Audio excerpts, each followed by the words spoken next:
Respected Justice Ruma Palji,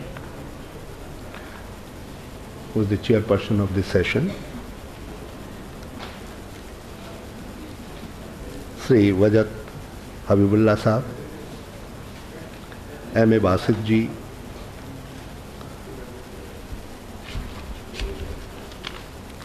Professor Abdul Wani Shah, Professor Nityananda, Sri Ravi Nair ji, honorable members of the press and media. I am highly grateful to Dr. Manzoor Alam ji, the chairman of Indian Objective Studies, for providing me this opportunity to be here among a galaxy of academicians and intellectuals who have come here from different parts of the country, and I feel privileged to be a part of this Silver Jubilee celebration of IOS. I must join my other friends for congratulating the IOS on completing 25 years of research and advocacy. The present conference theme being minorities, it is pertinent to recognize that this country has over the ages accepted and embraced all religion and ethnic minorities as its own children. The ancient ethos of Vasudhaiva Kutumbakam, which is a guiding principle for all we who are the citizen of our country and who matters in running of the state. मैं बहुत शुक्रगुजार हूँ इस बात के लिए कि यहाँ पर जिन विषयों पर मैंने देखा अभी जब चर्चा हो रही है वो हम लोगों के लिए विशेष तौर पर जो पार्लियामेंटेरियंस हैं, जो किसी न किसी तौर पर लॉ मेकिंग के साथ या डिस्पेंशन ऑफ लॉ के साथ जुड़े हुए हैं, उनके लिए बहुत उपयोगी है। और जहाँ तक मेरी जानकारी है, इस क्षेत्र में पहले भी इस संस्था ने बहुत महत्वपूर्ण काम किया है और उसके लिए उनकी जितनी भी तारीफ की जाए वो कम है, क्योंकि आज जिस थीम पर यहाँ पर चर्चा हो रही है, मैं समझता हूँ जो लोग यहाँ पर मौजूद हैं मंच पर, मैं केवल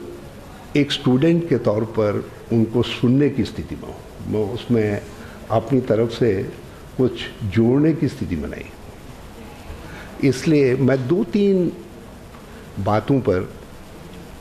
थोड़ी चर्चा के तौर पर इस बात को कहना चाहता हूँ। इसमें कोई शक नहीं है कि आज पूरे देश भर में एक इस्टेब्लिश फैक्ट है, सबने इस बात को एक्नॉलेज किया है कि माइनॉरिटीज़ के लिए फोकस तौर पर तो ज़बरदस्त तरीके से काम करने की ज़रूरत है। और हम इस बात को भी मान करके चलते हैं कि यदि हमको अपनी तरक्की की गाड़ी को, ट्रेन को मंजिल तक पहुंचाना है और जो हमारा सपना है कि हम भारत को एक बड़ी ताकत के रूप में, एक इकोनॉमिक सुपर पावर के रूप में आने वाले दिनों में देखें, तो उसके लिए बहुत ज़रूरी है कि इस ट्रेन का प्रत्येक डिब्बा मजबूत हो। अब कुछ तो रह गए हैं, कुछ तो बहुत आगे बढ़ गए हैं, कुछ बहुत अच्छे हैं और अच्छी स्थिति में हैं और कुछ बहुत कमज़ोर स्थिति में हैं। तो मैं नहीं समझता कि इस हालात के साथ हम लोग अपनी उस मंजिल तक पहुंच सकते हैं जहां तक हमको पहुंचने की ज़रूरत है। मैं जस्टिस सच्चर को सैल्यूट करना चाहूँगा उनके एफर्ट्स को, कि उन्होंने बहुत एक व्यापक तरीके से एक बड़ी स्टडी के बाद इस बात को आगे रखा कि आज कहाँ कहाँ किस एरियाज़ में माइनॉरिटीज़ और स्पेशली मुस्लिम माइनॉरिटी के लिए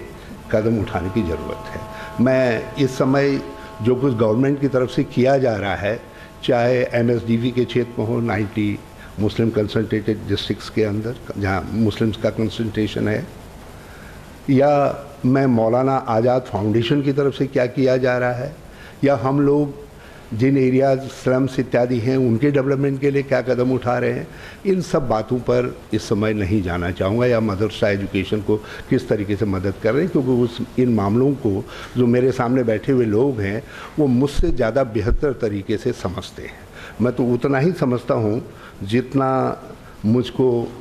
हमारे गवर्नमेंट पक्ष से लिख करके दिया जाता है, मैं तो उतने ही तक अपने को समझता हूँ। तो मैं यहाँ पर उसको पढ़ने की गुस्ताखी नहीं करना चाहूँगा, क्योंकि यदि मैं उसको पढ़ने में जाऊँगा तो मैं समझता हूँ कि फिर आप लोग ये इंतज़ार करने लग जाएंगे कि मैं कितनी जल्दी डाइस छोड़ करके हटूँ, क्योंकि वो आप सब के लिए बड़ा अनप्लीजेंट सिचुएशन होगी। मगर ये फैक्ट है, जो लोग आखिर हम भी पब्लिक के बीच से हैं और हम अपने रोज़मर्रा के जीवन में देख रहे हैं कि हमारा शरीर का एक पक्ष कमज़ोर रह गया है, और जब भी हम उसके लिए कुछ कदम उठाते हैं तो उसको केवल एक माइनॉरिटी एस्पेक्ट के तौर पर क्यों देखा जाता है, हम उसको एक राष्ट्रीय आवश्यकता के रूप में क्यों नहीं देखते हैं। ये अपने आप में जो है जो पॉइंट है मुझे हर्ट करता है। और मैं इस बात को भी नहीं समझ पाता हूँ रुमा जी कि आखिर जब हम ये इंक्लूसिव ग्रोथ की बात करते हैं, हम ये इस फैक्ट को सब मान करके चलते हैं कि भाई एक हिस्सा यदि पीछे रह जाएगा तो मुल्क तरक्की नहीं कर सकता है, तो फिर मुल्क के अंदर हमारे मुल्क में एक से एक जो है संजीदा लोग हैं, साफ गोई के लिए जाने जाने वाले लोग हैं, तो फिर हम इस बात से क्यों परहेज करते हैं कि केवल मुसलमान के लिए मुसलमान ऑर्गेनाइजेशन ही आगे आए या वही बात करने के काम करें। और हम इन बातों को, चाहे अभी वजह साहब ने यहाँ पर बात कही, मैं जानता हूँ उन्होंने अपनी सीमाओं के अंदर किस तरीके से उन्हें बहुत बेहतर तरीके से अपनी बात को यहाँ पर रखा। और मगर दिक्कत कहाँ पर आ रही है? दिक्कत ये आ रही है कि कोई व्यक्ति यदि किसी बात को साफ तौर पर कहता है तो ये देखा जाता है कि साहब हम वोट बैंक की पॉलिटिक्स कर रहे हैं। तो ये वोट बैंक शब्द कहाँ से, जब हम इंक्लूसिव ग्रोथ की बात करते हैं, और इंक्लूसिव ग्रोथ में इसेंशियल कंपोनेंट है मुस्लिम माइनॉरिटीज़ के डेवलपमेंट की तरफ ध्यान देना, जो लोग एजुकेशनली इकोनॉमिकली पीछे रह गए हैं, और जिस फैक्ट को एक के बाद एक सक्सेसिव कमीशंस ने और स्टडीज़ ने, गवर्नमेंटल स्टडीज़ ने एक्नॉलेज करने का काम किया है, तो फिर ये वोट बैंक शब्द की जब बात कहने लगते हैं तो वहाँ पर या तो हम चुप्पी साध जाते हैं, फिर पॉलिटिकल जो वाक युद्ध होता है कि एक पक्ष उधर से कुछ कह रहा है, दूसरा पक्ष इधर से कुछ कह रहा है, और उसमें जो असली सब्जेक्ट है वो पीछे छूट जाता है। मैं ऐसे कुछ परिवार मुझको मिले जिन लोगों की शिकायत बड़ी सीधी सी थी। उन्होंने कहा ठीक है, हमारे बच्चों पर आपने ये इल्ज़ाम लगाया है, पुलिस ने इल्ज़ाम लगाया है कि वो लोग जो हैं आतंकवाद के, टेररिज्म की एक्टिविटीज़ में सम्मिलित थे, या उनके वहाँ कुछ जिहादी लिटरेचर, जिसको यहाँ पर कहा गया, वो जिहादी लिटरेचर मिला है, जिसको बहुत सही कहा कि यदि उर्दू पढ़ नहीं सकते हैं तो उनका जो कुछ भी उर्दू में मिल रहा है तो उसको जिहादी लिटरेचर कह दो, फिर पुलिस सिद्ध करती रहेगी, आगे फिर कोर्ट सिद्ध करता रहेगा। तो उन्होंने मुझे एक सीधी सी इल्तिजा की, एक सीधी प्रार्थना की कि साहब और कुछ नहीं होता तो हमारे बच्चों का ट्रायल जो है कोर्ट में वो जल्दी से जल्दी शुरू हो जाए, आप और कुछ नहीं कर सकते। माना इसको नहीं रोक सकते। आपके पुलिस कहती है, इन्वेस्टिगेटिंग एजेंसीज कहती हैं कि साहब इनके खिलाफ कुछ हमारे पास एविडेंसेस हैं, और इसलिए, और इस समय जर्नल वातावरण ऐसा बना हुआ है, तो हम चलिए हम मान लेते हैं, लेकिन इनको जो है जल्दी ये कोर्ट में पेश हो जाएं, क्या आप इस काम को भी नहीं उठा सकते? तो हमने अपने कुछ मित्रों से कहा, हमने कहा भाई इन मामलों में यदि स्पेशल ट्रायल कोर्ट बन जाए, जिनके लिए ये ज़रूरी हो जाए, जो हमारे कानून में भी लिखा हुआ है कि एक अमुक पीरियड के अंदर मामला कोर्ट के सामने आ जाना चाहिए, और इन मामलों में मामला कोर्ट के सामने वर्षों तक नहीं आ पा रहा है, तो ये अपने आप में नागरिक अधिकारों का उल्लंघन है, और साफ तौर पर उल्लंघन है। तो उस ऐसे मामलों के अंदर क्या स्पेशल ट्रायल कोर्ट और दूसरे तरीके की व्यवस्थाएं नहीं हो सकती हैं, ताकि जो हमारी न्यायिक व्यवस्था है, और ये हम सौभाग्यशाली इस विषय में, कोई ऐसा नहीं कि रूमा जी इसकी अध्यक्षता कर रही हैं, मैं इसलिए इस बात को कह रहा हूँ कि हमारी न्यायिक व्यवस्था में आज भी सबकी आस्था बनी हुई है, और हमारे न्यायालयों ने बिना इस बात के कि, और ये हमारे कॉन्स्टिट्यूशन संविधान निर्माताओं की हमारे ऊपर बड़ी मेहरबानी है कि उन्होंने जो है हमारे वहाँ जो न्यायाधीश हैं वो बोर्ड से चुन करके नहीं आते, वो अपनी काबिलियत से बन करके आते हैं। नहीं तो हो सकता है जिस तरीके से बहुत सारी बातों को कहने में हरीश रावत हिचकिचाता है, उस तरीके से वो भी हिचकिचाते रहते हैं, और वो भी वोट बैंक की राजनीति के पक्ष में जो है उसमें रुक जाते, उनके कदम रुक जाते। दूसरी बात जो है, जिस पर मैं इस पर और ज़्यादा एलोबरेट नहीं करना चाहूँगा, क्योंकि मेरी भी अपनी नौकरी की सीमाएँ हैं, तो इसलिए दूसरी बात जिसकी तरफ मैं आप सबका ध्यान आकृष्ट करना चाहता हूँ, आज हमारे देश के अंदर आज भी वैसे यदि कुल मिला करके देखें तो शिक्षा में हम दूसरे अपने अड़ोस पड़ोस से भी, और जो एशियाई स्टैंडर्ड है उससे भी पीछे हैं। मगर एक चीज़ है कि इस समय पूरा फोकस एजुकेशन पर बना हुआ है, और मैं इस समय मदरसों का अपना मैंडेट है, उसमें गवर्नमेंट ने बिल्कुल ठीक सोचा है कि उसमें गवर्नमेंट की कोई दखलंदाजी का कहीं कोई गुंजाइश नहीं है, और जो हेल्प की जा सकती है, मदद की जा सकती है, उस मदद करने के लिए गवर्नमेंट हमेशा तैयार है। लेकिन एक और इसके साथ साथ साइड बाय साइड एक डेवलपमेंट हमारे देश के अंदर बड़े ज़बरदस्त तरीके से हो रहा है, क्योंकि आप सब लोग जो मेरे सामने बैठे हुए हैं, मैं उनकी उपस्थिति के कारण आप सब हजरात को यहाँ पर देख करके ये हिम्मत करके कह रहा हूँ कि इस समय हमारे देश के अंदर स्किल डेवलपमेंट का काम बहुत ज़बरदस्त तरीके से चल रहा है। प्रधानमंत्री जी ने 2007 में लाल किले के रैंपट से ये कहा कि हम 50 करोड़ लोगों को हुनरमंद बनाएंगे, और 2025 तक का उन्होंने देश को मैंडेट दिया। चलिए इसमें क्या प्रोग्रेस है क्या नहीं है, मैं उस पर नहीं जा रहा हूँ, मगर मैं कुछ दिनों तक एक ऐसी मिनिस्ट्री का पार्ट रहा, तो उसमें जितनी मेरी समझ बनी है, उस समझ के आधार पर मैं देख रहा हूँ कि फिर स्किल भी मोनोपलाइज होने जा रही है, उसका लाभ भी कुछ सेलेक्टेड सेक्टर्स में जा रहा है। जिस तरीके से हमारे एजुकेशनल डेवलपमेंट का लाभ कुछ सेलेक्टेड एरियाज़ में, सेलेक्टेड सोशल ग्रुप्स तक पहुंचा है, उस तरीके से जो स्किल है उसका भी लाभ कुछ एरियाज़ तक, कुछ सेलेक्टेड सेक्टर तक पहुंच रहा है। आज इस पर ध्यान देने की ज़रूरत है कि किस तरीके से हम अपनी माइनॉरिटीज़ को भी, क्योंकि उनमें उनके हाथों में हुनर है, मगर उस हुनर को मौका देने की ज़रूरत है। मौका कैसे मिले? आफ्टर ऑल जो हमारा सिस्टम है, चाहे हम इंजीनियरिंग कॉलेजेस का हो, चाहे पॉलीटेक्निक्स का हो, ITIs का हो, ये तो पुराना अपना वही गवर्नमेंटल ढर्रा है जिस ढर्रे पर हम काम करते आए हैं। हमारी इवन जो रिकग्निशन देने का, प्राइवेट इंस्टीट्यूशन को रिकग्निशन देने का भी तरीका है, वो अपना वही पुराना 30-40 साल का ढर्रा है, जिस ढर्रे में हम सबकी ये शिकायत बनी हुई है कि एजुकेशनली, इकोनॉमिकली हमारा एक हिस्सा पीछे रह गया है। तो इसलिए